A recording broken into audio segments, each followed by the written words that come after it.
Ingat ke cikgu garang? Ibu lagi garang daripada cikgu.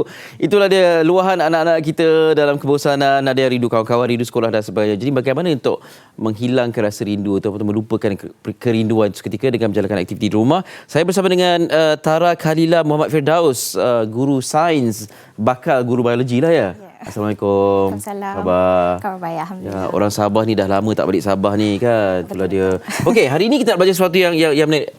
Barang-barang atau bahan-bahan ni semua ada di rumah kan? Betul. Okey, apa yang kita nak belajar hari ini? Okey, hari ini sebelum kita bergerak melakukan main aktiviti kita, saya nak kongsi satu silap mata untuk adik-adik buat di rumah. Silap mata? Silap mata, ya. Kalau nak pull a trick ke on your parents ke, anak-anak ke, adik-adik ke, cucu cicit ke, bolehlah buat.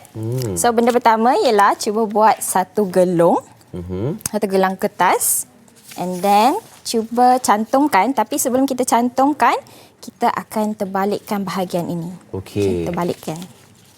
Maknanya bukan cantum macam biasalah, macam pusing dulu ni. Ya, pusingkan dia dulu dan kemudian gunakan pita perekat. Dan cantumkan ia. Okey. Dan selepas itu ambil gunting dan kita akan buat satu potongan kecil di sini. Okey. Selepas itu kita akan cuba untuk potong gelung ini sampai habis. Potong rentas. Ya. Okey. Potong rentas ke atas sini. Cik Ali rasa apa yang akan jadi? Saya tengah suspend juga ni tengok ni. Apa yang akan terjadi ni? Cuba teka. Ia akan terbahagi kepada dua. Terbahagi kepada dua. Tapi saya pun tak tahu. Apa akan jadi, cikgu? Apa akan jadi? Okey, mari kita lihat ya. Okey. Kamera boleh nampak Okey, kita akan potong. Sebenarnya bukan merentaslah sepanjang ni kan? Ya. Potongan sepanjang. Okay, potongan sepanjang gelung ini. Gelung ni, okey. Okey, dan kita akan mendapat dua gelung. Kita akan mendapat satu gelung besar. Ini betul-betul magic. Ini betul magic.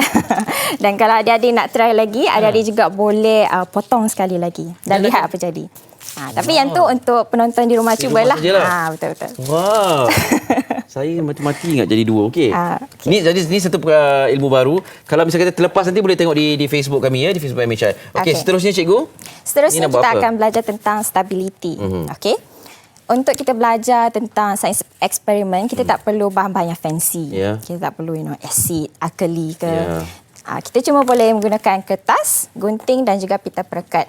So, untuk kita buat eksperimen ini, persoalannya, kita nak tanya bagaimana kita boleh menggunakan kertas yang sangat ringan ini untuk menampung berat buku-buku ini.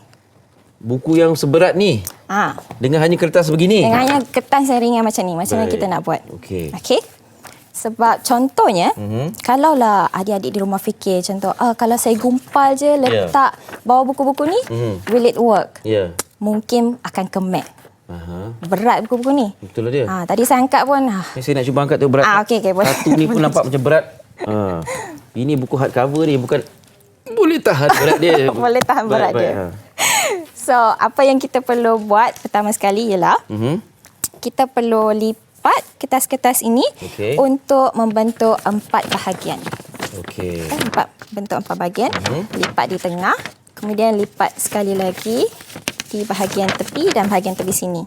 Dan gunting. Dan apabila sudah gunting, boleh bentukkan gelung-gelung ini. Gunakan pita perekat, bentukkan. Kalau adik-adik nak, lagi adventurous, lagi nak try benda-benda selain daripada bentuk ini, boleh juga try membentuk bentuk segitiga, bentuk segi empat. Tapi saya nak try bentuk tiup ni. Okey, untuk melihat kekuatan kertas. Ni kertas lembut ni? Kertas lembut ni lah. Okey, baik. So, apa yang adik-adik boleh buat selepas itu ialah letakkan tiup-tiup ni di penjuru. Cari satu barang yang kukuh dan keras, kemudian letakkan di atas.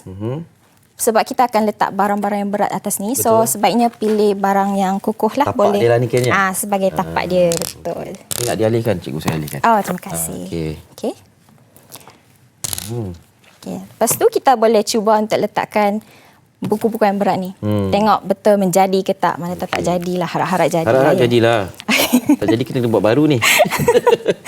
Okey, mari kita cuba. Sekarang ada 4 buku. Okey, Cik Ali tolong kira je. Saya tengok tapak ni atas dia. Okey. Kita tengok tiang dia. Setakat ni masih lagi kukuh. Setakat ni masih kukuh ya. Okey, kita letak lagi. Kalau nak best lagi, best saya kira berapa banyak buku. 1, 2, 3, 4, 5, 6, 7, 8, 9, 10, 11, 12, 13, 14 buah buku termasuk tapak 15. 14, 15. 20. Dah habis lah buku ni. Okey, dan inilah yang terjadi 20 dengan lebih buah buku. eksperimen ni. Ya. Dan hanya dengan kertas selembut ini Betul. boleh menahan bebanan yang seberat ni. Wah, ni Betul. ujian stability yang cukup hebat ni. Wow. Dan aplikasinya boleh cuba fikir kenapa kebanyakan tiang bentuk dia macam ni. Kenapa tak bentuk lain-lain? Ya, betul juga kan. Kenapa kena silinder? Betul. Kena bulat macam tu kan? Baru kita tahu. Kenapa kalau orang tanya penjelasannya, kenapa cikgu? Yang tu penonton kena cari sendirilah. Takkan cikgu je nak bagi tahu, betul tak? Betul juga ya, kena cari sendiri. Kena cari sendirilah.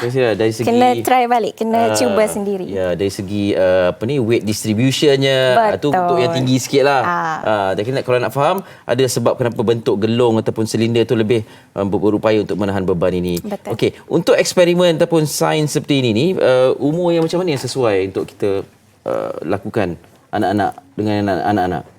Kalau yang untuk melibatkan eksperimen macam ni, sebenarnya dari umur 3 tahun, 4 tahun dah boleh. Okey. Macam di Pusat Pembelajaran iDiscovery World, budak semuda 4 tahun sudah boleh buat eksperimen macam ni.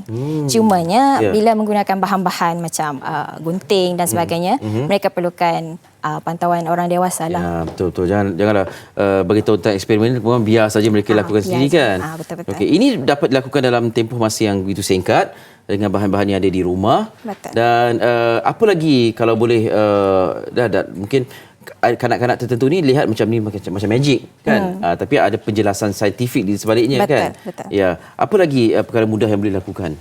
Selain itu, kalau macam nak bagi dia higher level lagi, untuk macam budak-budak sekolah menengah contohnya, jadi libatkan lebih banyak pemboleh ubah. Jangan ikut bulat-bulat. Cuba fikir kalau nak buat tiup gelong ni, nak buat dia lagi tinggi apa jadi, nak buat dia lagi rendah apa jadi.